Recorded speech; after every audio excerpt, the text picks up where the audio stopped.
Hang on, we'll get there.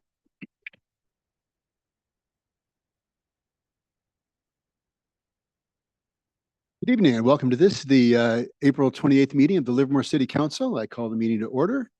A roll call, please. Councilmember Barrientos is absent for the record. Councilmember Dunbar. Here. Councilmember Wong. Here. Vice Mayor Branning. Here. Mayor Marchand. Here. Okay, if you'll please join me in the Pledge of Allegiance. I pledge allegiance to the flag of the United States of America and to the republic for which it stands, one nation, under God, indivisible, with liberty and justice for all. Thank you. Okay, this is Professional Municipal Clerks Week.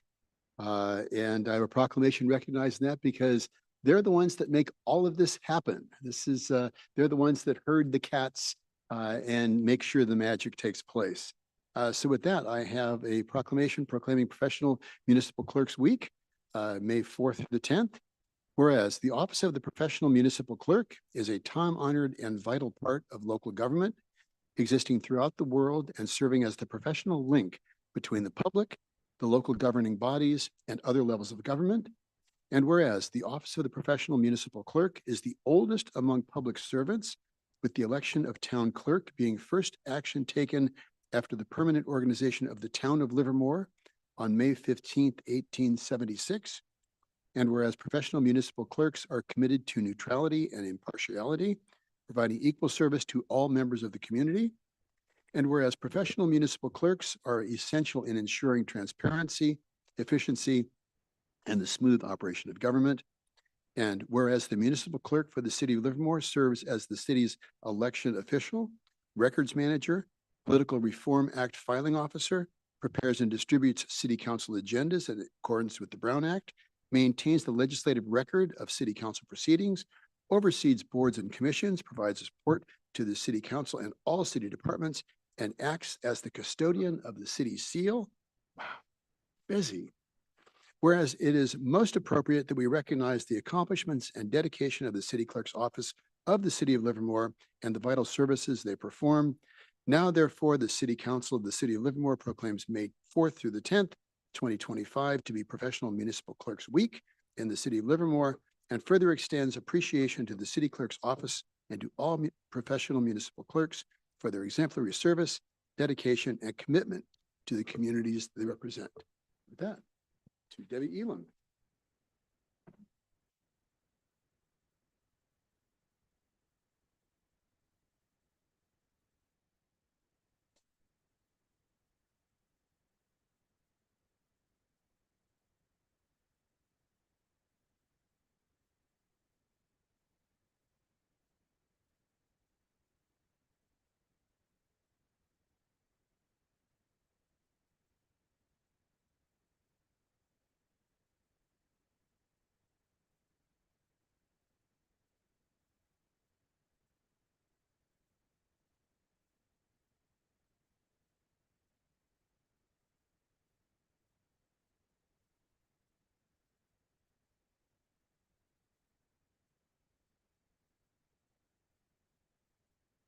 The municipal clerks that make sure that this all runs as smoothly as it does. So thanks to all of you and to the entire team. Okay, moving on to the open forum. The city clerk will explain how people can take advantage of this and participate. Thank you, Mayor. The City Council's agenda provides opportunities for the public to participate in the meeting by addressing the City Council in the following ways. For non-agendized items, the public has the opportunity during open forum to address the City Council on any item of interest that is within the City Council's subject matter jurisdiction. For agendized items, the public can address the City Council on each item of business it considers when the mayor opens public comment and should be focused on that particular item. Please note, a speaker is not required to answer any questions from the City Council, and the City Council is not required to answer questions from the public. However, the mayor has at the discretion to ask staff to address a speaker's comments when a council member believes it is relevant to a particular business item. When participating in tonight's meeting, one comment may be given per person per item. For consent calendar items, One comment may be given for all items on the consent calendar. If consent calendar items are pulled for discussion by the City Council, a speaker will be allowed one comment for each item pulled for discussion and a separate comment for the remaining consent calendar. To provide comment, please fill out and turn in a speaker card found at the entrance of the City Council chambers. Speakers will be announced in the order received. Once public comment opens, each participant's name will be announced, and their 3 minutes will begin once at the lectern. The mayor will announce the conclusion of the public comment period after comments have been voiced into the record. Thank you, Mayor. Okay, very good. Thank you. Do we have speakers for the open forum? Yes, sir, we do. The first speaker is Marty Sutton, followed by John Bost, followed by Carrie Olds.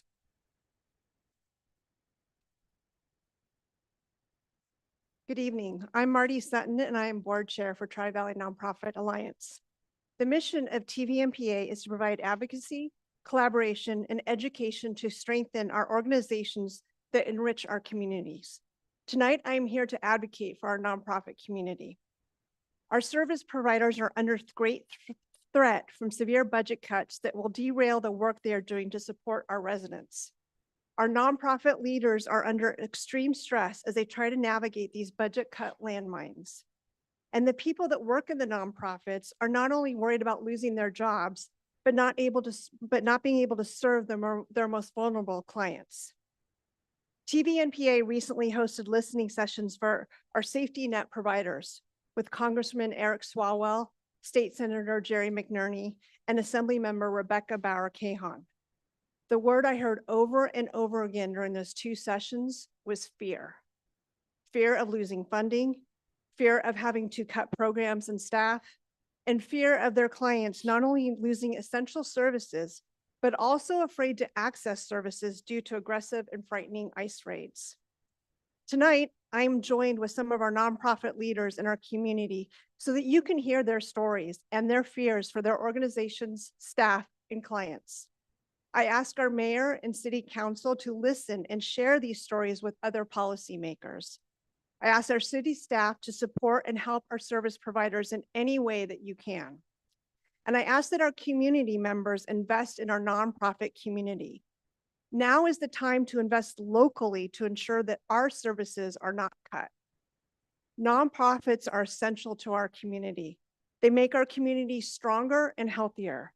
This is a critical time in our country, and now is the time to support and invest in our local nonprofits. We can't afford to lose these organizations, just like we can't afford to lose essential city services such as fire and police. Thank you.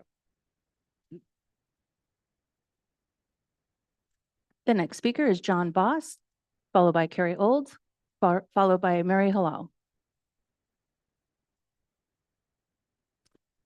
Good evening. My name is John Bost. I have the privilege of serving as the executive director of Open Heart Kitchen. I want to talk about nonprofits tonight, so let's get into it. In these strange times when federal funding is frozen or slashed, the cuts don't fall evenly. They land squarely on the backs of those least able to carry more weight. It's not the CEOs or the lobbyists who feel the squeeze. It's the working mom trying to find after-school care she can afford. It's the veteran sleeping rough and under the bridge. It's the family living paycheck to paycheck, one expected bill away from disaster. It's the kid depending on free lunch at school because there's no dinner at home. And it's the local nonprofits, the lean, scrappy, fierce armies of compassion that are forced to do more with less again and again.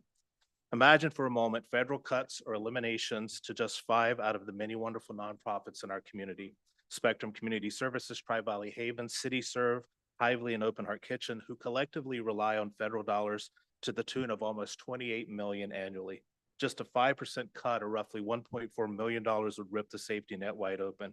We'd see hunger spike, homelessness rise, domestic violence survivors turned away, seniors rationing food and feeling more isolated, families plunging into deeper cycles of poverty, and it would all happen quietly, cruelly, and quickly. And it won't make the front page. It'll happen in whispers and evictions, ER visits, victims suffering in silent desperation until they're snuffed out by their abusers. Of course, the world should not be this way, but it is. And because it is, it means that we can't afford to see nonprofits as merely extras in the story of a thriving community. They are the infrastructure, as essential as the roads we drive on and the water we drink. They are the ones picking up the pieces when systems fail, when policies fall short, when society looks away, when the police investigation and case are over and the last firefighter leaves the home. When federal dollars dry up, the cracks expand and nonprofits are left trying to stitch up the wounds of an entire community with little more than heart and hope. So let's lift the narrative. We must tell the truth loudly that an investment in nonprofits is an investment in safety and stability and humanity. Every dollar cut at the federal level becomes a rallying cry for local action, not a shrug of the shoulders, because budgets aren't just numbers, they're declarations of who we believe and deserves a future. We are better than policies that abandon the vulnerable. We are better than politics that see suffering as a rounding error. If federal leaders will not safeguard our communities, then we must fiercely, creatively, and unapologetically do so at the local level. The nation is not judged by the strength of its armies or the size of its buildings or the number of its oligarchs and sycophants, but by whether it leaves anyone standing alone in the storm. We must continue being the shelter. We must continue being the lifeline. Let's be the ones who refuse to let the storm have the last word. Let's say not on our watch, not in our town, not in our name. And when we do that, when we answer cuts with compassion, when we meet manufactured scarcity with humble solidarity, we are not just protecting ourselves, we are protecting the soul of our communities, we are protecting the soul of Livermore. So on behalf of my nonprofit family, 1.8 million organizations, over 12 million dreamers and hope makers across the country, standing in the breach, building an infrastructure of hope, one day at a time. Thank you.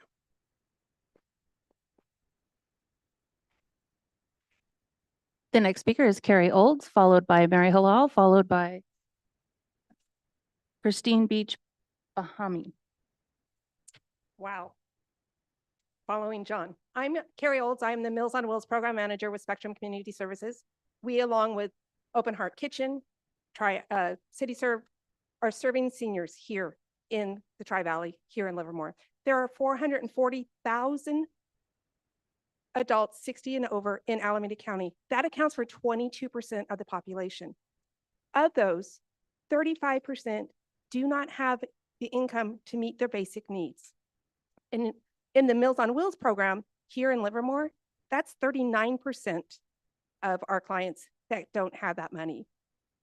The clients that receive lunches with Open Heart Kitchen and myself with the Meals on Wheels program, 35% are at extremely low income.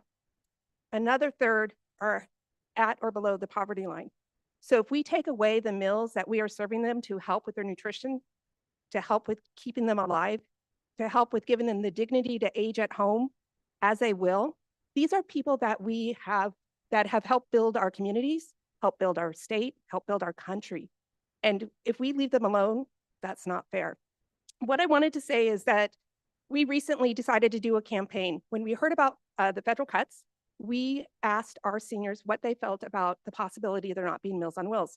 And I have some plates. And why did we do plates? The plates represent what we'd be giving them, an empty plate if we can't feed them. So I want to share a few of these with you because I think it's important to hear what our seniors are saying, what the clients, what your residents are saying, and how fearful they are about what's happening. Taking funds away from Meals on Wheels is like not throwing a lifeline to someone who is drowning. I am so thankful for Meals on Wheels. The food is healthy and the volunteers care about me and see me.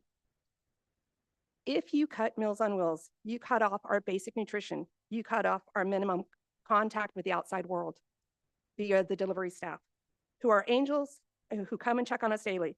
You cut our life shorter. This is from Leanne, a disabled senior who worked her entire life loyally for the county and the state. One of my volunteers wrote that Carol tells me, you are the only person I will see today. MOW, Open Heart Kitchen, City Serve, for most people, we are the only people that are there in their lives. 70% of the Meals on Wheels population live alone. Think about that. I live alone by choice, but our seniors don't want to be alone. They don't want to be left behind, and they don't want to be forgotten. Thank you. The next speaker is Mary Halal, followed by Christine Beach Bamani, followed by Christine Dillman. Good evening. I'm Mary Heckel, CEO of Hively. Hively's mission is to build meaningful connections with families and communities, ensuring access to resources so that every child in Alameda County can thrive. For almost 50 years, Hively has supported Tri-Valley families with childcare subsidies, referrals, family resources, and mental health services. Tonight, I'm here to bring awareness to the potentially devastating impacts that could shake the strong foundation that Hively and other nonprofits have worked tirelessly to build for children and families. When parents have access to childcare, they go to work, continue their education, and provide for their families. What's more, their children get early learning and socialization opportunities and are more likely to be kindergarten ready. The support Hively provides families doesn't stop at the point of enrollment. We build community. We design touch points to help families navigate challenges in resources, resource access, parenting support, and health and wellness. All of this is at stake as federal funding and state funding is potentially being cut. As an example, Tri-Valley residents Kayla, the proud mom of Cole, an adorable almost 5-year-old boy. Kayla never thought she would need help paying for childcare until she became a single mom. From the time Cole was 6 months old to 2 years old, Kayla had no choice but to take him to work. When Kayla engaged Hively's services for childcare subsidies, she felt a huge relief. She was able to afford care and choose a daycare and preschool programs that she felt were best for her son. With Hively's support, Kayla found the space to dream big and focus on her own growth, and now she's in nursing school. Kayla said, "My life has been transformed by Hively. I can be the best mom I can be with Cole." If this funding is cut, Kayla loses her job. She goes back on to cash aid. Her son could potentially have to leave preschool, and the economic advancement that she has felt and benefited from will be stripped away from her. As we navigate through the unknown, Hively and area nonprofits look to our city leaders for stability and leadership. And meanwhile, we're all hard at work focusing on what is in our circle of influence and being the stability for our families. Thank you for your continued partnership, support, and advocacy. Together, we can create a strong Livermore and Tri-Valley. Thank you. The next speaker is Christine Beach Bahami and Christine Dillman. Good evening, Mayor, City Council and City Staff. My name is Christine Beach Bamani, CEO of City Serve of the Tri-Valley. Thank you for the opportunity to speak tonight. As you know, nonprofits are often the bridge between urgent community needs and lasting solutions. We serve on the front lines, connected seniors, families, vulnerable residents to housing, food, transportation, and care every single day. We cannot do this work alone. Tonight, we ask the City of Livermore and our broader community to continue seeing nonprofits not just as service providers, but as partners, building a healthier, more resilient Livermore. Specifically, we hope the city will sustain strong investment in human services funding and in-kind support for critical programs that lift our most vulnerable neighbors, include nonprofits at the decision-making table early and often when designing policies and initiatives that affect the lives of those we serve, and champion and celebrating nonprofits publicly, helping to elevate the visibility of our work being done quietly and urgently every day across Livermore. We hope the community at large will volunteer, will advocate, and will invest locally in nonprofits. We recognize that a thriving nonprofit sector, it strengthens every part of our community, from public health to economic development to public safety. We partner together with government, business, nonprofits, faith groups, residents. We create a Livermore that no one is left behind. So thank you for your continued support. I know with my organization, have felt your support. We just ask that you continue to support all of us. It's really going to make an impact if we have these major cuts. Thank you. The last speaker is Christine Dillman.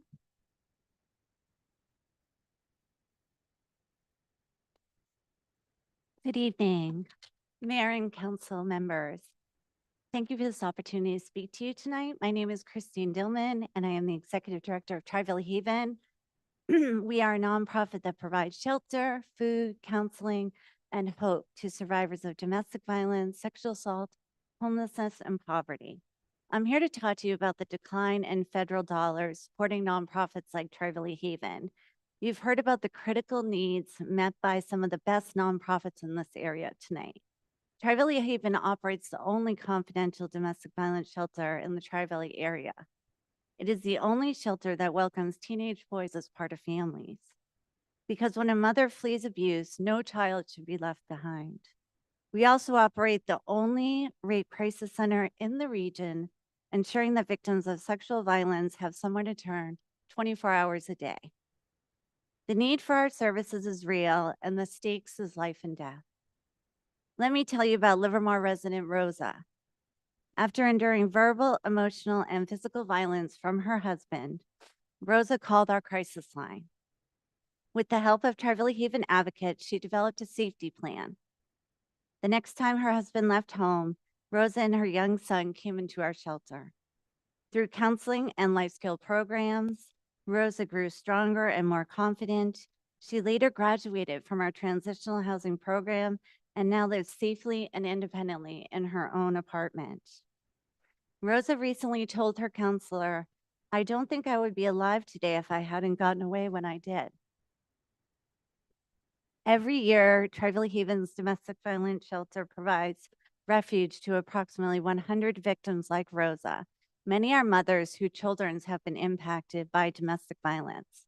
Without Tri-Valley Haven and the wonderful nonprofits here today, there would be nowhere else for these families and individuals to turn.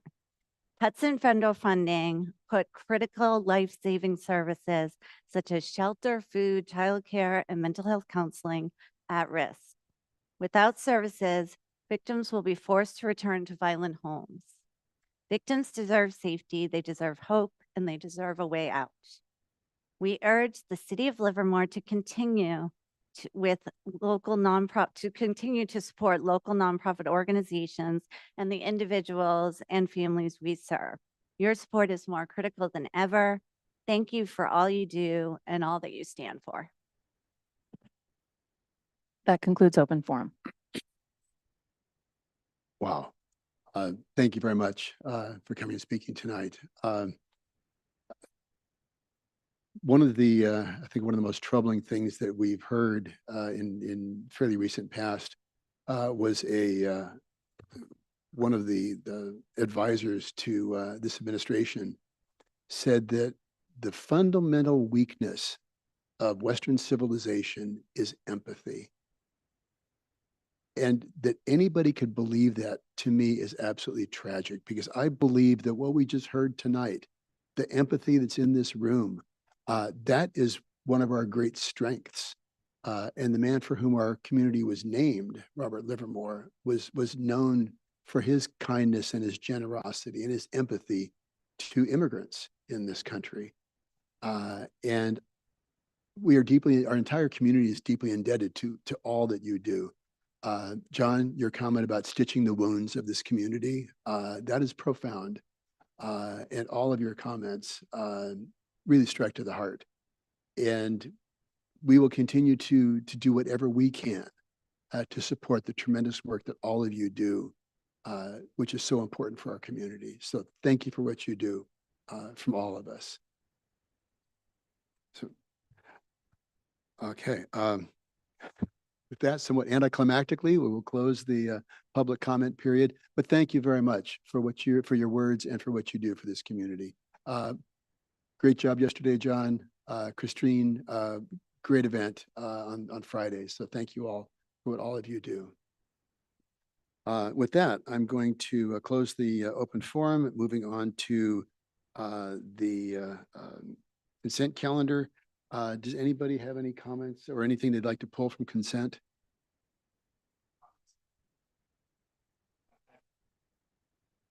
Okay. Your comments? I just wanted to note this one because it's because we're purchasing more open space, and it's so important that what other members of this board do to make sure that we're ready to go and able to acquire that at the purchase price that we agreed to, because it allows us to buy more open space than we otherwise would. And that's vital. So thank you for your Absolutely work. agree. Absolutely agree. And what I find astonishing is that there's a group here in Livermore called Citizens for Balanced Growth that in this chamber said that they did not want the city to acquire any more open space, and they didn't want to use the open space funds to acquire more open space. And fortunately, this 5.4 is only using Altamont landfill open space funds, which doesn't require the CDB or the CBG input, and as the Doherty Valley Settlement Agreement does. And again, to this point, these funds that were the land that we're acquiring is by a willing seller. And some of these funds are constrained where it has to be a willing seller and a willing buyer. So we have both of those here. So absolutely, I will continue to support that. Any other? Yes. Just a comment on 5.5 and using it as an excuse. So 5.5 is the human services grants. And since we have everyone here today, I just want to say that, the city has been working very hard to try to find additional money for you, including bringing back the Social Opportunity Endowment Fund, something that myself and Ms. Sutton have been harping about for about 8 years now, 9 years going on. And so we were able to bring that back as a city. It also does in our report actually speak a little bit about the uncertainty over the coming years, especially with things like CDBG funds. I'm going to have some more to say during matters initiated because there's not something I'd like to bring up as a follow-up to the words you said today. But I just really wanted to express my deep appreciation for all of you. Many of you, maybe all of you, I'm not positive. I'm not doing a checklist, but many of you did receive some funds from the city this year. And I'm just so grateful as a city, we are able to provide what we can. And as always, I want to see that continue to grow. I want to see the city's contribution. I think that the work you do is so deeply the backbone of what makes Livermore an amazing place. So I guess it's not exactly directly comments on the item in front of us, but it's close enough, and I'm taking it because I'm just so appreciative of the work you do. You aren't paid enough. You work too much. It's too difficult. It gets overwhelming. My heart pours out to you so deeply for the work you're doing, and I cannot express it in words how grateful I am for what you do for us. So thank you. And you have done that work. You did that work as well. And the real key is we can't provide all the money, but hopefully we can provide enough money that'll make a difference. So again, thank you. Can I make a quick comment also on 5.5?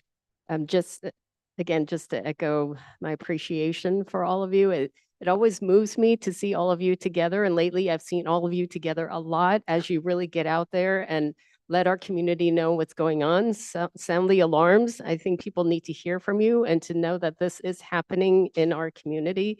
And so I really appreciate all the times I've seen you all together. And I don't know why it always gets to me to see all your faces together in one place. And I also just want to say a quick thank you to our Human Services Commission. I know they put a lot of work into making those grant decisions, and I just wanted to say a quick thank you to them. Okay, and so I have another quick comment or a question on 5.6, which is the recycled water.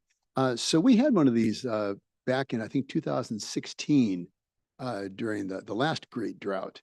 And we discontinued it because at that time, it cost more and the use of water was fairly negligible.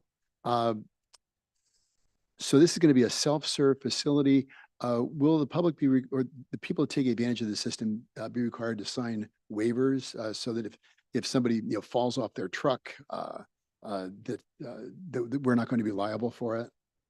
Mr. Mayor, this is Paul Spencer, Assistant City Manager. Yes, they will. They'll be required to sign waivers and remove liability from the city through that process. Okay, all right, very good then. Okay, with that, since Councilmember Dunbar was not at the last meeting. Mayor, Oh, I'm sorry. Yes. we Public do have comment. 2 speakers. Okay, public comment. Thank you. The first speaker is Alan Marling, followed by Susan Houghton. Sorry, Alan, didn't mean to run over you there. Mayor and council members, I this is item 5.2 about the fire hazard map, and I find it reassuring the fire hazards are being monitored and taken seriously. Last meeting, I think I mentioned that I was concerned about Old Oak Road by Quarry Lake.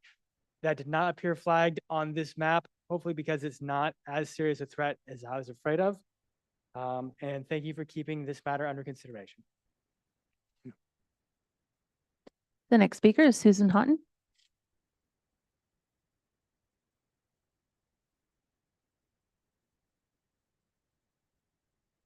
Mayor and Council, I am Susan Houghton. I'm the founder of Sunflower Hill, and I'm just here to give you an early shout out and thanks for the Human Services recommendation for Sunflower Hill at Hageman Ranch and the Garden 5.5, where we will hopefully be getting $165,000. The reason that this is so important is that it's a wonderful improvement for a shade infrastructure at Hageman Ranch, your land, your wonderful historic property, and it'll allow for accessible paths for folks with IDD to come. For us, it's a way to actually change the paradigm of how we can possibly earn more revenue. We'll be having our very first ever summer camp for individuals with intellectual and developmental disabilities, 14 and older, at the park at Hageman Ranch this summer. So we couldn't have done that without you. And I especially want to thank the Human Services Commission, but I also want to thank Francis Earl, Josh Thurman, and Brent Smith, because they believed in our idea and we made it a reality, and we are grateful. This is the 10th year of Sunflower Hill Garden at Hageman Ranch. As the mayor knows, it's been a wonderful partnership, and we look forward to future work with you. So thank you for investing in us. That concludes public comment. Okay, in that case, I'm going to close the comment period on the consent calendar. Since Councilmember Dunbar was not at the last meeting, I'm going to pull the minutes to be voted on separately. Do I have a motion for 5.1, the minutes? I'll move 5.1. Seconded by Councilmember Wong. Any discussion on the motion? All in favor? Aye. Any opposed? Abstentions? Abstained. Abstention passes 3-1. We don't have one abstain from Councilmember Dunbar. Then a motion for the rest of the consent calendar. So moved. Moved by the Vice Mayor, Second. seconded by Councilmember Wong. Any discussion on the motion? All in favor? Aye. Aye. Any opposed? Abstentions? Passed unanimously. We have no public hearings. Moving on to 7.1, which is the Comprehensive General Plan Update. This is a discussion on the general plan policy topics. And Andy Ross is on deck.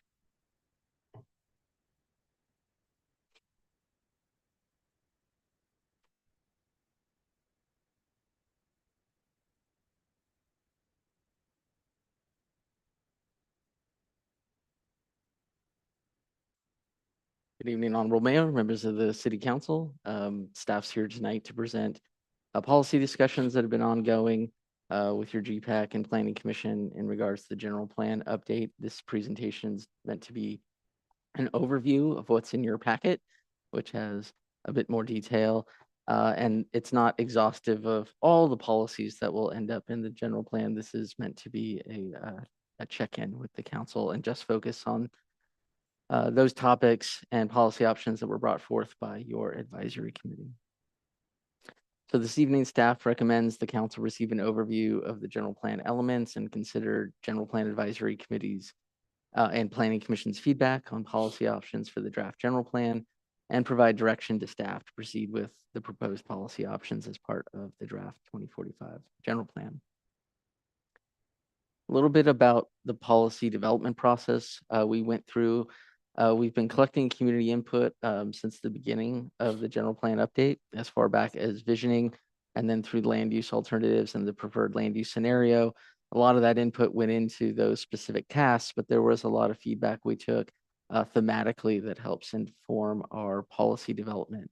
In addition, staff from across the organization reviewed the existing general plan goals and policies to conduct sort of an audit and identify what policies and goals would move forward, which of those needed to be modified to move forward, which are no longer relevant and did not need to be moved forward, and also where the gaps might be and what sort of adjustments needed to be made to address new state laws.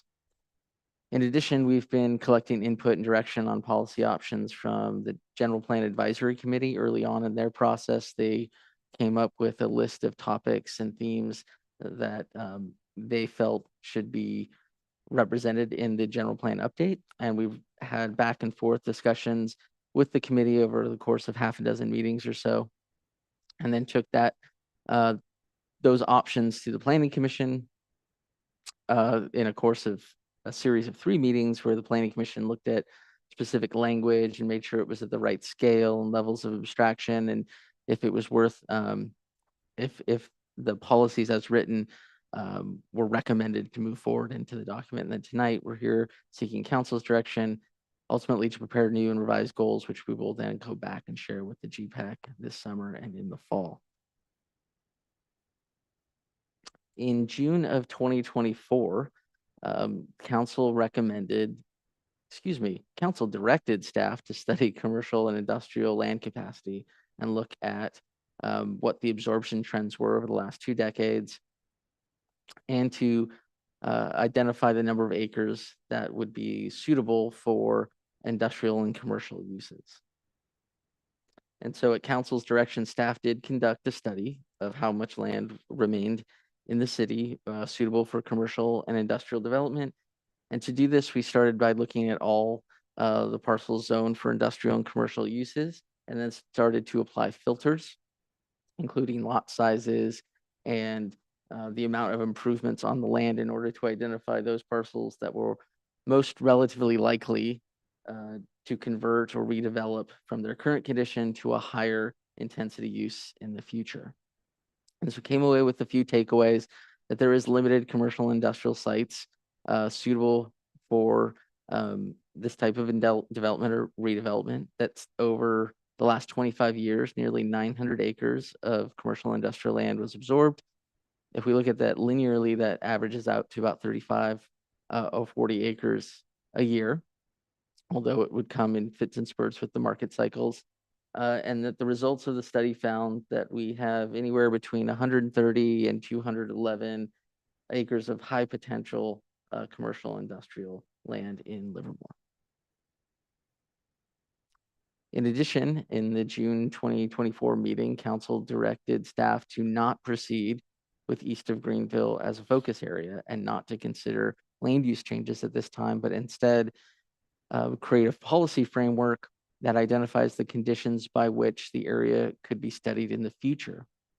And those are listed on the screen. So based on regular monitoring and tracking, if it were determined that there's an inability to provide services or maintain infrastructure, or if it's identified that there's an inability to accommodate a balance of jobs and housing, those could be reasons to consider studying the east of Greenville area. In addition, if a unforeseen or new opportunity presented itself that helped to achieve one of the city's strategic goals or outcomes, that could be a reason to study the area. And lastly, if the use of land is inconsistent with the city's goals and policies, that too could be a reason to consider studying the area. Moving on to the land use element. At the same meeting in June, council looked at the Midtown area and directed staff to come up with a policy framework that would help guide the development of a future specific plan for that area. And so your planning commission recommended a broad goal of creating a complete mixed-use neighborhood in the Midtown area, and then identified policy support to help achieve that goal in the development of a specific plan. So under complete neighborhood, that includes mix of uses and transit supportive environment. The neighborhood being independent, so it is supportive of, but not reliant upon, a regional rail station. And policies that would identify housing goals to meet future RHNA cycles.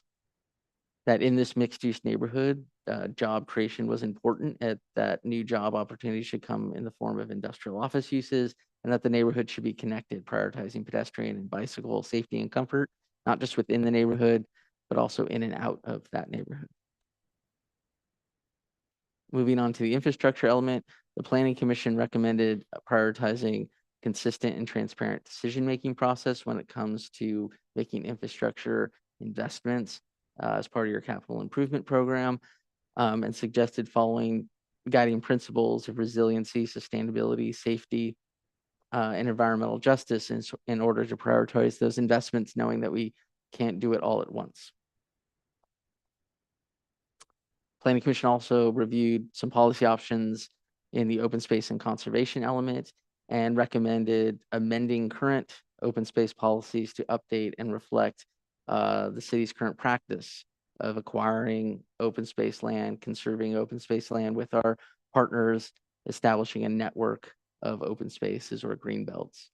And also that the policy should emphasize our partnership with LRPD and our coordination and in terms of park master planning, ensuring equitable access to parks, open spaces, and community amenities.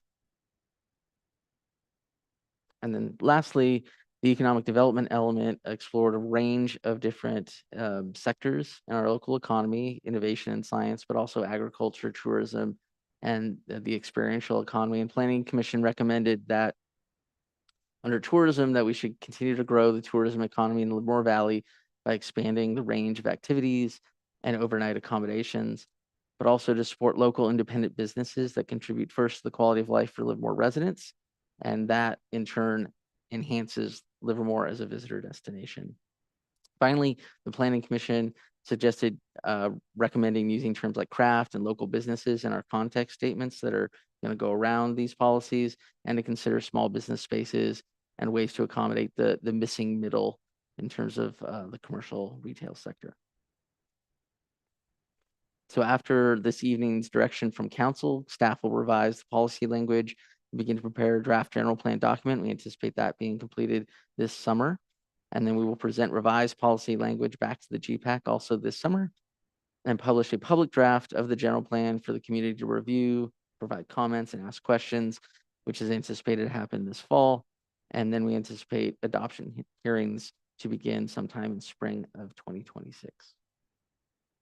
So again, staff recommends council receive this overview and consider the GPAC and Planning Commission's feedback, and then provide direction to staff to proceed with proposed policy options as part of the draft 2045 general plan.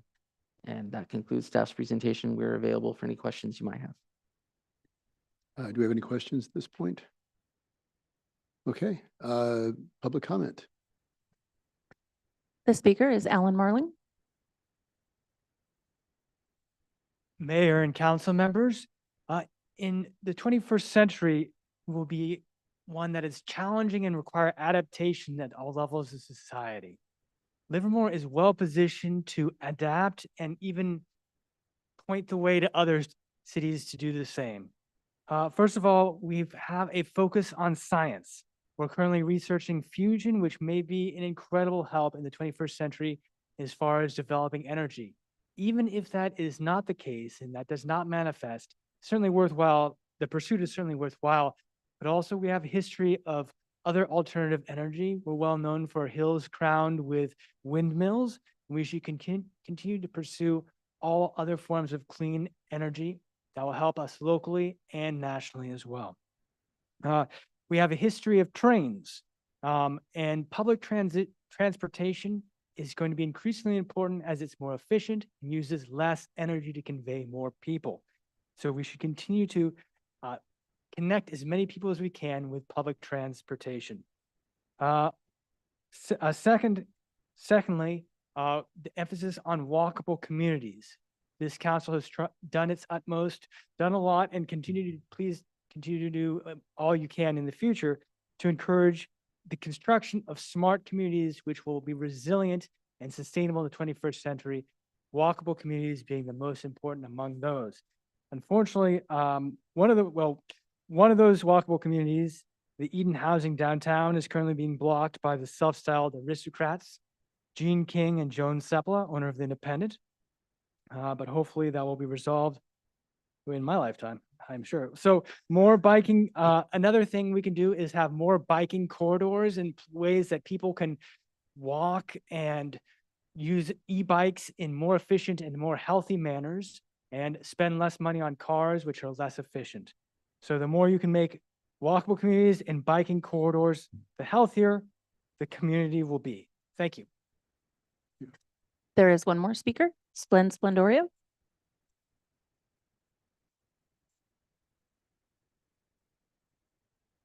Mayor Marchand, council members, Splendorio. I only wanted to make, observe a suggestion that I saw when I read the staff report regarding the scenic corridor, and I thought it was very ingenious because I've worked for years on project with scenic corridor, and that is a suggestion to move it from the general plan policy to the development code. And I only give you some practical work information because when I've worked with it, there's properties that are underutilized and not utilized. And property owners come and we go talk to staff and they invariably, it's confusing to them and it's difficult to comprehend. And they invariably have to hire a civil engineer to figure out where the scenic corridor is. As you know, it varies on each interchange.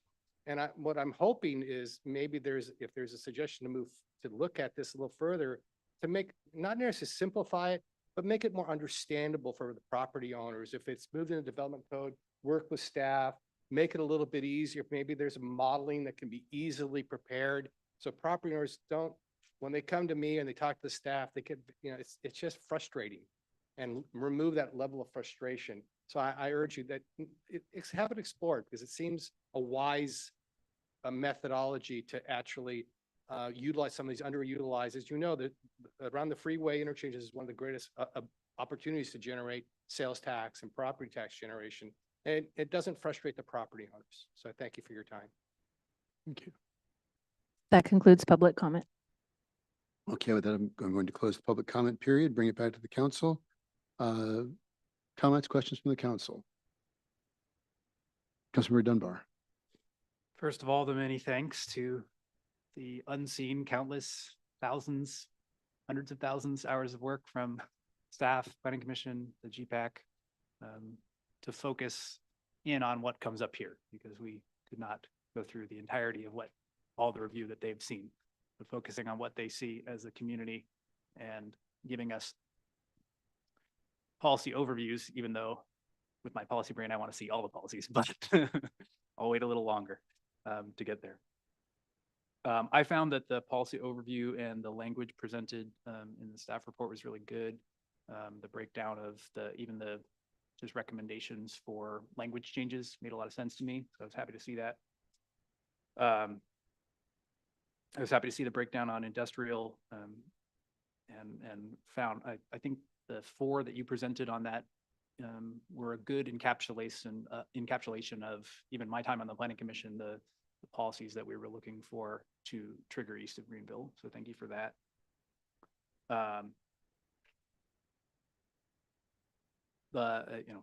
My focus has been long mobility and for a long time, as everyone knows. There's nexus to our nonprofit partners here as well in connecting with the community and providing association with people and getting people around to get all the resources that they need.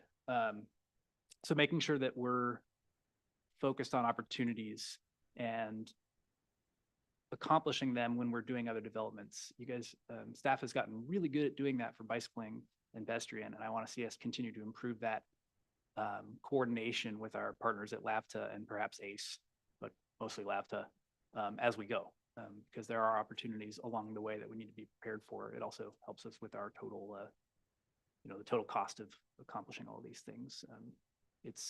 We need to be better integrated with them so that we know what their needs are, because sometimes their needs are as silly as, saving a minute, where it's just the driver's time at the end of Route 30 where they only have a minute to turn around and they don't have time to use the restroom. That affects the entirety of the rest of the operation of service because it's all system.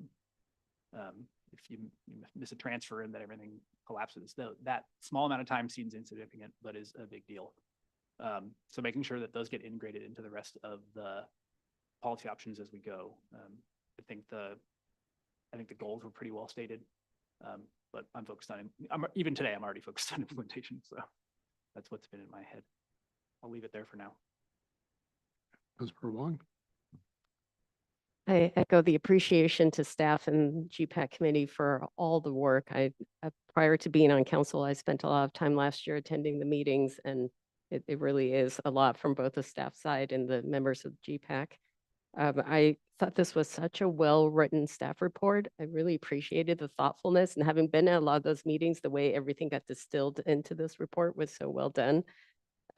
3 of the slides I found especially instructive or just a good distillation of the issues. And those, I don't know if your slides are numbered like mine, but 4, 5, and 6. The response to council direction, that's studying commercial and industrial land capacity, that was really helpful. And some of the details that were in the report. Can you just maybe for the public and just a quick explanation of, you know, we study the absorption trends over the last 20 years. What do we anticipate our needs to be for commercial industrial land in the next 20?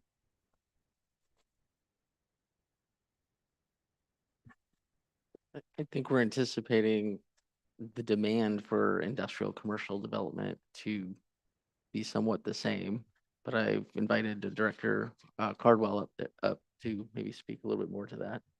Good evening, Mayor and Council. Brandon Cardwell, Director of Innovation and Economic Development.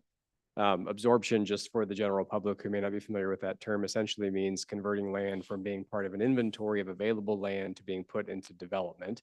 And we've averaged 35 to 40 acres of absorption per year for the last 20 years or so. It does not tend to be linear. It comes in chunks. It comes in the form of the Oaks Business Park as an example. That has been the place where we have generally seen public revenue and jobs primarily come from in this city. I think, you know, what we expect over the next 20 years is that additional advances in technology will continue to require that kind of land. There has been a shift a bit to larger format industrial spaces for a host of market reasons related to cost and need. So we are seeing that trend out into the future as well.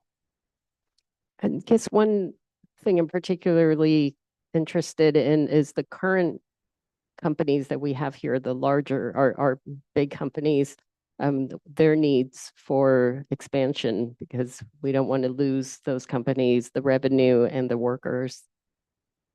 Sure. Perhaps the most salient current example is with Lam Research, who has had a large footprint here for quite some time in pilot line and advanced manufacturing up by Las Positas Community College. They're in the process of constructing a large logistics facility for exporting all their equipment that they make overseas here in Livermore. So it's part of their supply chain needs. So that's the kind of thing that you might see, in addition to just companies that start here either by virtue of National Labs being here or as suppliers for other parts of the Bay Area ecosystem, and then need to grow organically and making sure that we have adequate space to be able to retain those companies. And I think maybe just a quick explanation for the public, why it's important to us to have these companies here and what they do for us, besides the jobs that they provide. But Sure. Yeah, not to get overly wonky into economic development speak, but when we think about traded sectors, those are companies that are located here locally, but they sell their products all over the place or services all over the place, particularly nationally and internationally. You can think of them as forms of wealth importation. So if you make a semiconductor capital equipment, if you make a piece of semiconductor capital equipment and you sell it in Germany, but your company is located here, the money comes from Germany into our local community and gets traded around at pizza parlors and hair salons and things like that. So our economic diversity is very much wrapped up in our ability to import money into the community from other places, where it gets paid in the form of wages and then spent in the form of consumption of services and products here locally. So it's very important for us to have a diverse economy. A diverse economy is a resilient economy. And we also want to prioritize retaining capacity for high quality job creation, particularly as our resident workforce that's moving into the community is increasingly knowledge oriented relative to blue collar trends that we've seen really sort of post-COVID accelerated as people have moved into Livermore from other parts of the Bay Area in search of more affordable housing. Are you able to give a quick, even just an estimate of the tax revenue that comes from these large industrial companies that are based here? I couldn't give you a total number, but I can tell you they're a very important part of the picture. The community generates, the city of Livermore generates somewhere in the area of 40% of all of its sales tax, for example, is generated by 25 businesses here locally. About 11 of those 25 businesses are pure play industrial companies. So when you think about as a percentage, that's 40% of your sales tax revenue coming from 25 companies is interesting in its own right. And when 11 of those are industrial companies, and that excludes the Costcos and Home Depots who are in quasi-industrial buildings, that does not include those. So it's a very important part of our picture.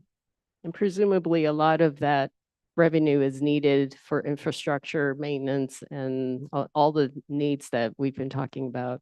That's right, particularly as your infrastructure ages and Prop 13 caps your property tax rates on residential and commercial. Your sales tax helps to make up some of that picture. So we need to make sure we're continuing to have companies come here. We use a general rubric of public revenue, job density, job quality, and quality of life, and sort of assessing the value that any new business or expanding business brings into the community. So it's very important that we are continuing to grow companies here that can contribute to the public revenue piece of that, so we can provide the high quality services that the community expects. And we use the 1% of the Bradley Burns sales tax. That 1% is specifically is for supporting the infrastructure that then supports those businesses. Okay, thank you. Is it? Okay, great. Thank you. Vice Mayor. All right. If I can pull up my notes. So I have a few things, so of course, starting with, Mr. Cardwell, hold on. I do have one question. So before you go, I'll start with my question then, but first wanted to say thanks also to everyone who's put in all the work behind this. It is a lot of work. I'm very impressed by the product that is coming so far, and I really look forward to the final product. Before you return, I just had a question following up on what Councilmember Wong was saying, which is, do we have room for a large scale manufacturer, say a Gillig type manufacturer in our current inventory? Could we add a new business of that scale or scope? So Gillig currently sits on about 60 acres of land. We do not currently have a vacant site here in town in the inventory.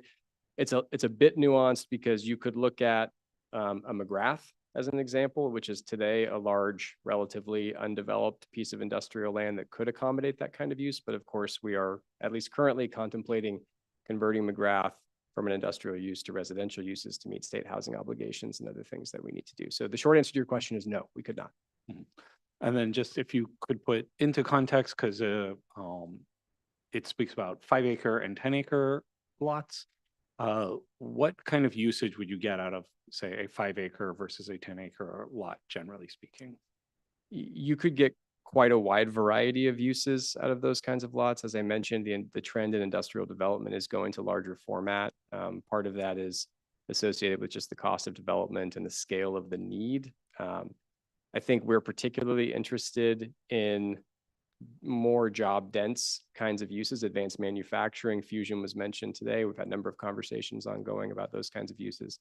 The reality is that the larger your facility gets, the larger your parking need is as well. So anything under 5 acres becomes much more boutique. And one of the challenges with industrial development is that the box is industrial and can look like the same kind of thing. The internal use can be wildly different, and that will drive a lot of your density questions relative to the jobs. But I think what we would like to see is advanced manufacturing, a higher concentration of knowledge industries to match the growing resident workforce that's here, while retaining jobs across the education spectrum, which is why manufacturing is such a powerful industry.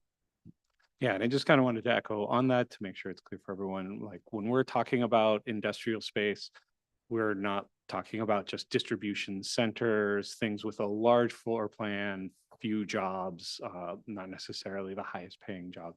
We're really looking at ones with a broad economic impact, like you said, at multiple education levels with well-paying jobs, and hopefully job dense industrial. And so just want to clarify on that, not all industrial looks the same.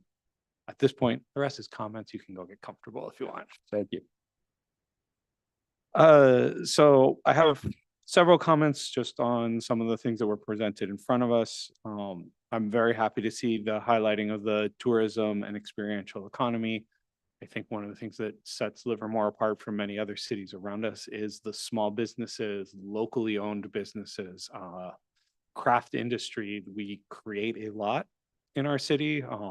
It's wine, of course, is the most famous thing, but there's plenty of other local crafts we have here.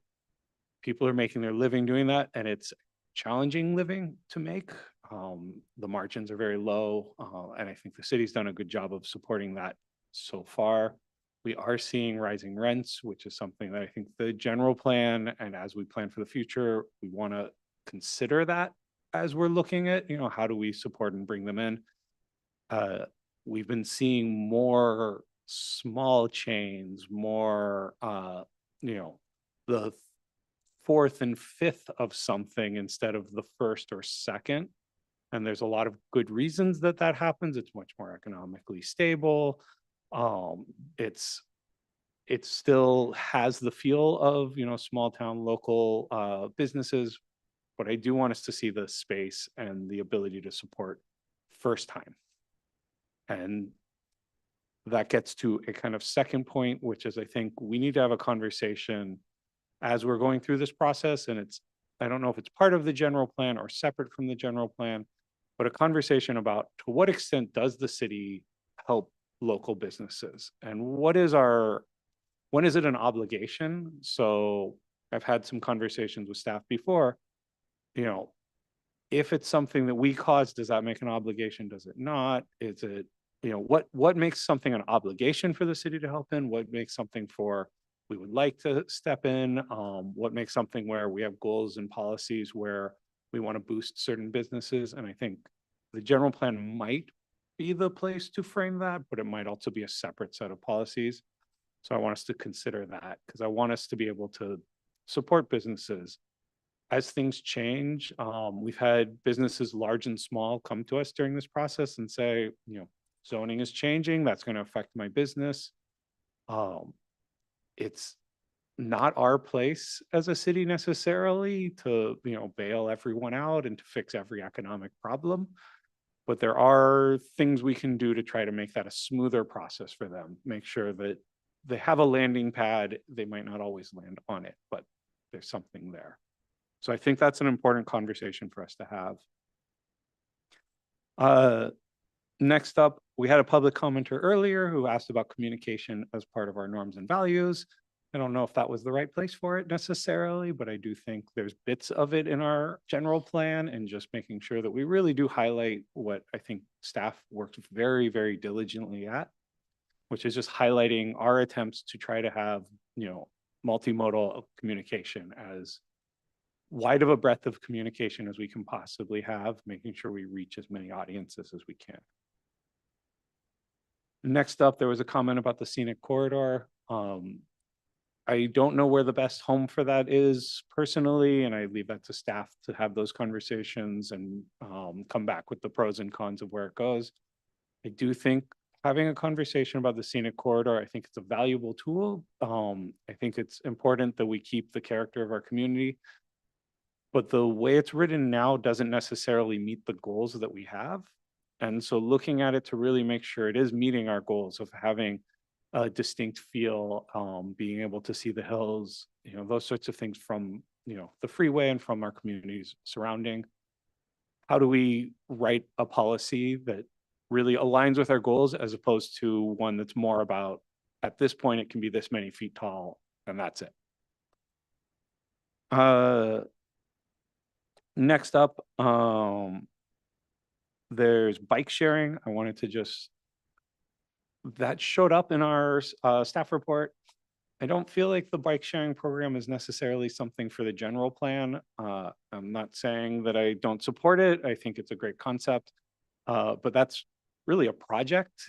And one of the things I really appreciate about where we've been going with the general plan is to be less prescriptive in the general plan, to look at, you know, we have a section that's about, we want multimodal transport, we want more opportunities, we want to make sure that we have more connectivity. We want to, you know, effectively, we would like people to get out of their cars and see our city in other ways. And bike sharing might be a way we get there, but I think in the general plan saying bike sharing, what do we do in 15 years if we never found the right contract for it? It suddenly, it's in our general plan and makes no sense. So I think that was one that just stood out as something that I think we move to a separate project somewhere. Next up, I do want to mention while we're talking about multimodal transit, when it comes to bike transit, something that has popped out to me, partially with me moving and partially just looking at a lot of the maps, is we are lacking in north-south infrastructure for walking, biking. It actually, if you look at our active transportation plan, really pops out that we have a lot more east-west corridors and very few north-south corridors. And so I think that's worth calling out in our general plan as a priority point. It doesn't need to be delved into too deeply, but we are looking for cross connection. And that comes in not just with biking, though, it also comes with working with LAVTA. The north-south connectors for bus and public transit is lacking currently in this area as well. We're on the, you know, central spoke model of everything extends out from the Bay Area. And then you get out to us and it's suddenly very, very difficult to get up to Walnut Creek. It's a lot closer than, you know, Oakland, but it's harder to get there. And so something to look at as a general regional goal in there. I'm of course all for trains, been a Valley Link fan forever, since before it was born. And so policies where we can try to make sure we are supporting getting Valley Link. I understand also the policy saying we may or may not, and we need to plan for that. But I think really pushing our general plan when we go and, you know, lobby Congress, effectively saying, look, our general plan is saying we really are planning for this transit to come. We want it, we're ready for it, we're there for it. It's in our design documents, it's in our general plan. We just need the funding and the support. And so I think that's a powerful tool.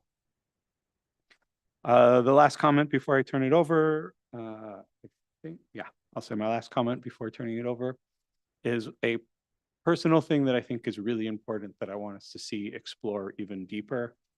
There's mention of access to food, support for home gardens, those sorts of projects.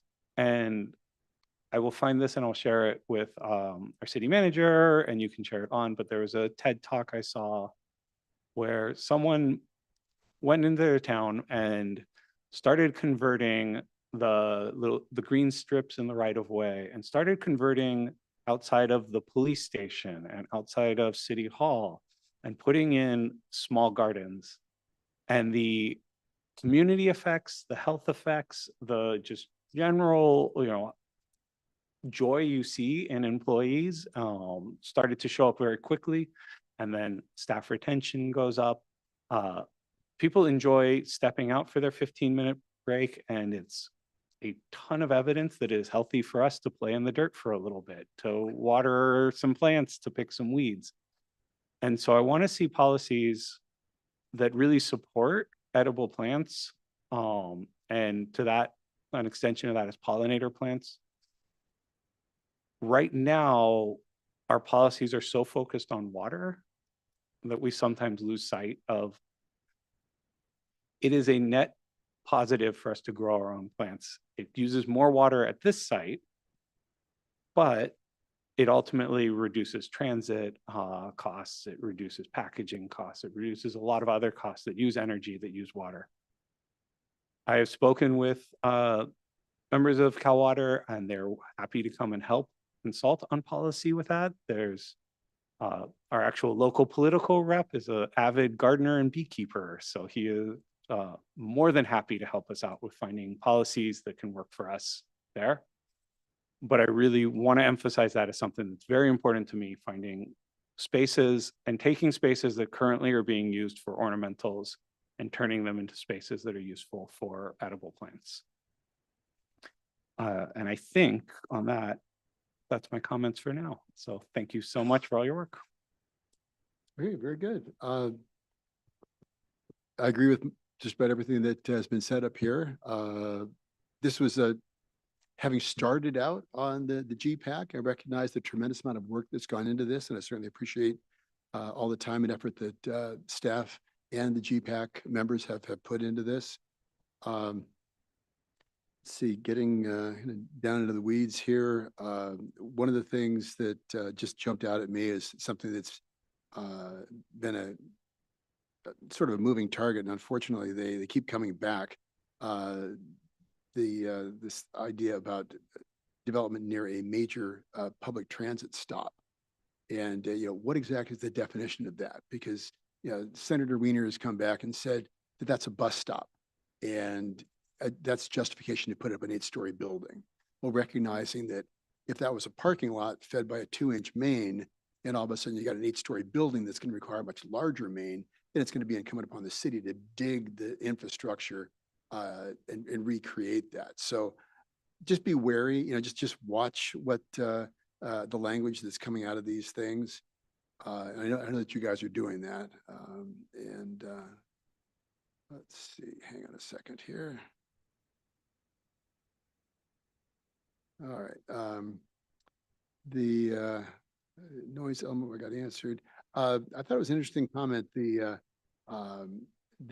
the fire hazard being a social justice issue and not a public safety issue. And for me, that's public safety. And I think that that's more, I think the idea of our partnerships with LARPD are important. There was specific mention of cooling centers, and we have our Vineyard Resource Center, and we've got the library, we've got the Robert Livermore Center. Again, talking about partnerships and finding ways that we can collaborate together with LARPD and the school district and our other partners. Again, recognizing that the importance of Valley Link, I'm glad to see that in there because as the city has committed, not only for the Isabel Neighborhood Specific Plan, but also the Midtown, we're committing to put in thousands of people there, and we're going to need to move those thousands of people. And the freeway has already demonstrated that it's inadequate. So this is a infrastructure that we're going to continue to need to work for. I agree that the views of the hillsides are a valuable asset. We've seen how the state has taken away our ability to provide meaningful input for housing. And I was meant to make sure that we can continue to have meaningful input as industrial development, commercial development goes in.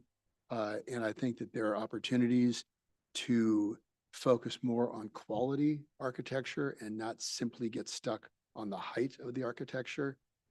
So I think that I agree with the Vice Mayor that that's something that we can continue to refine those policies.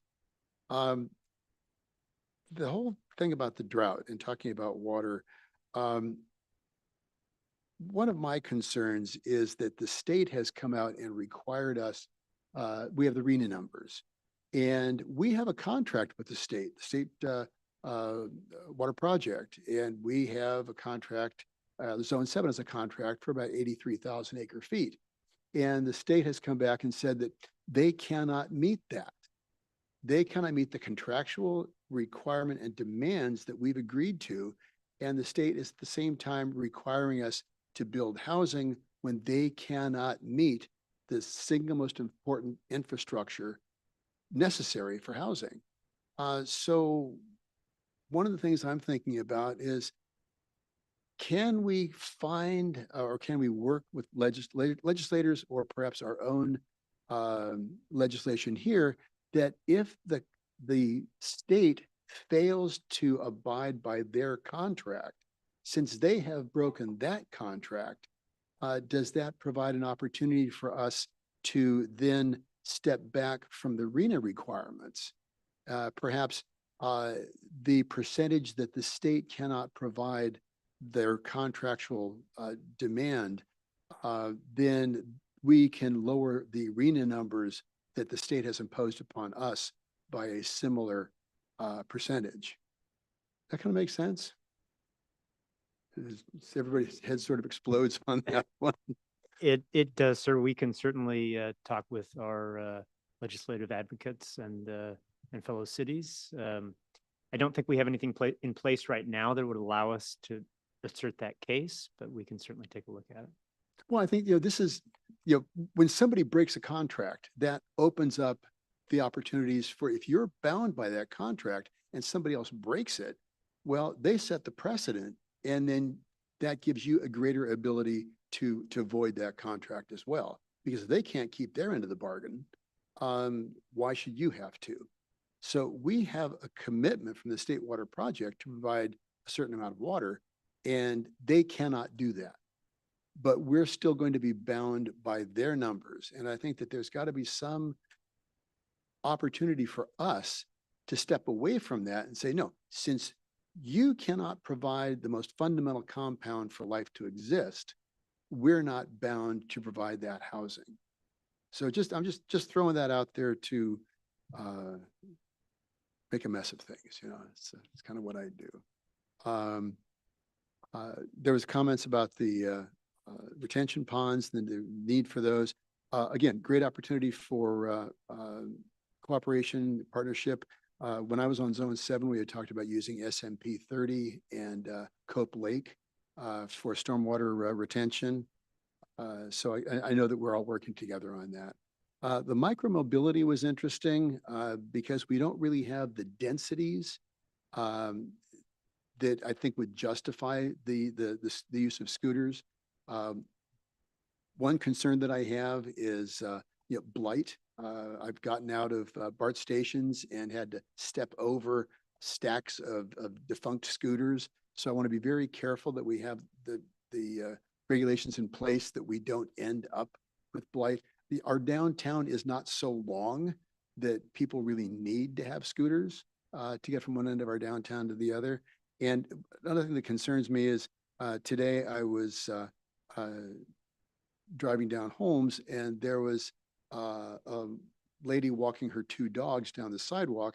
And as I drove past her, I saw farther up was a teenager on an e-motorcycle flying down the sidewalk at about 30 miles an hour. I had gotten beyond where I couldn't make a U-turn and go back and see what exactly happened.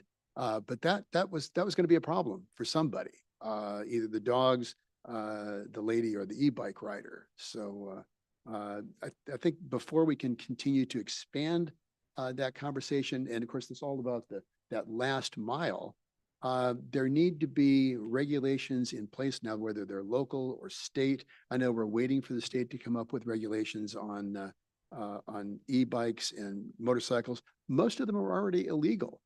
So I think that there also needs to be, possibly working with our partners at the school district to educate the parents and the students about what's legal, what isn't, whether you can ride on the sidewalk, whether you can't, whether you can ride these on trails, because I know there's limitations on that as well. So again, working with our partners and on balance, I thought the document was great. A lot of moving pieces there. I've seen this thing slowly evolve and coalesce into where we are now, and support a lot of the things that are in there, and look forward to it coming back in the summertime. Yes, Councilmember Dunbar, as I'm starting to wind up. I went here. first, and I was like, I'm holding on to some things. I got some Okay, things all at the right, end. go for it. I want to hear just notes to staff. I do want to hear a little bit more about trade-offs in the future where they exist. I want to make sure that I'm going into things eyes wide open. And we kind of talked about one just a minute ago, which was, the scenic corridor. Mhm. A great example of, well, we can whine and try to go exactly for the heights that we want, but it's not really getting us the outcomes because they're just going to override us anyways. Let's talk about what we're actually going to get and how we can mitigate it to the degree that we can actually mitigate it. Same idea with like overall budgeting ideas. If we, it doesn't pencil, it doesn't get built. So where our big ideas run into pencil realities, you know, top 5 of them or what have you. I had 2 more. One was, we talk a lot about childcare. I want to expand that to teenagers. I want to have 1 or 2 policies that are focused on teenage age children and their opportunities for engagement and communication with the city, you know, mobility, experiences in the city. I know we do some things there already, but maybe memorialize them a little bit. And I just wanted to end with a note about my experience getting to the League of California Cities Conference, which involved that north-south route, which was the 70X Express bus. There was a crash in the express lane. The express lane management was very strange and basically allowed anybody to get into the express lane after the crash immediately. The express lane backed up forever. The bus was very late, and I missed the transfer at Walnut Creek by exactly 1 minute. So I had to take a longer route to get to the league conference at the time. And so that was just my highlight of, yeah, those north-south routes and timings, they really matter. So all those little things go a very long way. Those were my additional comments. Thank you. All right. Any additional comments? Okay, very good. Hopefully, you've been able to distill some direction out of all the comments. All right, very good then. With that, I'm going to go to report out and matters initiated. Since we typically start on, you know, opposite sides, but we haven't got the opposite side, we'll back to Councilmember Dunbar. Nothing to report as to what's already in the item packet there. Very good. Thank you. I Councilmember just Wong. want to highlight a couple of things quickly. I attended the LARPD Annual Volunteer Appreciation Dinner, and not only do you appreciate all the community members who volunteer for LARPD, I appreciate LARPD for providing this opportunity. I'm raising my nephew who's in middle school, and it's very hard to find activities for middle schoolers, and he loves volunteering with LARPD. So I want to share that side of that. I had an opportunity, as some of you know, previous to being on school board, I worked with 2 other moms to advocate for tobacco control. And we recently had an update with LPD, and they are continuing to work so hard on this along with our city attorney. And we just really, really appreciate their joint efforts on this. It's so hard to crack down. The retailers just always find ways around. They're very bold. They don't really care what your laws are. And I don't mind saying that in public. And so I just really appreciate our police department and our city attorney for continuing to work on that. And then just one last thing, I attended the Rotarian Foundation's Community Grant Awards, and so appreciate all the very needed grants they gave out. And a lot of our social service leaders were also at that event. And I mentioned earlier that I've been seeing them around a lot, and a lot of it's due to Marty Sutton and TVMPA for all their hard work, bring everyone together to advocate for all of the clients. So I just really appreciate all of you for doing that. Very good. Vice Mayor Brennan. All right, starting off with report outs. Most of it's in the packet, but I want to highlight, I was able to meet with Assembly Member Bauer Cahan and Senator McNerney at the Cal Cities Leadership Summit, which is where I basically was most of last week. They had some positive news, some bad news. We're really in a period where there's a lot of stress on the state right now, and they're feeling it. We do have a budget deficit. There's a lot of demands, and then filling the whole of federal issues. It's all kind of come together in a perfect storm. On the other side, they were also feeling very positive about things like Valley Link, was actually looking like there might be movement at the state level that could help move it along, fingers crossed.